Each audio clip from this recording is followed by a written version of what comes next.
आता तुम्ही म्हणता एवढी तयार होऊन कुठं निघाली, तर आज आहे माझी माहेरवारी, म्हणजे मी आज जाणार आहे माहेरी. तर मी मस्त अशी रेडी झाले आणि बॅग घेऊन तयार पण झाले आणि नवरोबाला घेतलं गाडीवर आणि चला म्हणलं मला सोडायला. मग ते आले स्टँडवर मला सोडण्यासाठी चौसाळापर्यंत आणि मी आणि देवांशला बसवून दिलं बसमध्ये आणि आम्ही तिकीट काढलं इथं आणि तिकीट काढून आम्ही निघालो.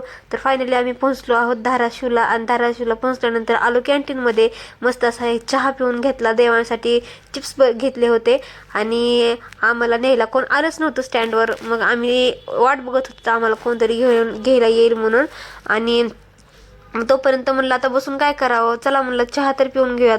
पाऊस पण चालू होता थोडासा आणि तेवढ्यात देवांशी आजी आली आम्हाला घेण्यासाठी. मग इथं काय आजीचा आनंद संपत नव्हता नातवाला बघून. किती बी मायाच करत होती आणि काय जाता जाता इथे लाल माती टाकायला चालू होती, दही हांडी फोडायची तयारी चालू होती. मग घरी आले मस्त फ्रेश झाली आणि पहिल्यांदा त्याचा चहाचा कप घेतला कारण बाहेर पाऊस चालू होता आणि थोडं रिमझिम होती, त्या रिमझिममध्ये चालू होतं आम्ही घरी. तर चहा पिऊन घेतला मस्तपैकी आणि त्या आजीनं आणले ते आम्हाला गिफ्ट्स पंढरपूरवरून. मग ते काय बघितले ओपन करून. देवांसाठी आणला होता टाळ, माझ्यासाठी आणली होती थोडीफार ज्वेलरी, गोट हातातले पैंजण आणलं होतं आणि ब्रेसलेट आणलं होतं. मग तिचं आम्ही ओपन करून बघितले काय काय बॉक्समध्ये आणलं होतं आणि मग पूर्ण बॉक्स ओपन करून बघितला तर एक नाही एक पिनासहित टिकटॉकच्या डोक्याला लावणाऱ्या क्लचरपासून सुद्धा आणलं होतं तिने.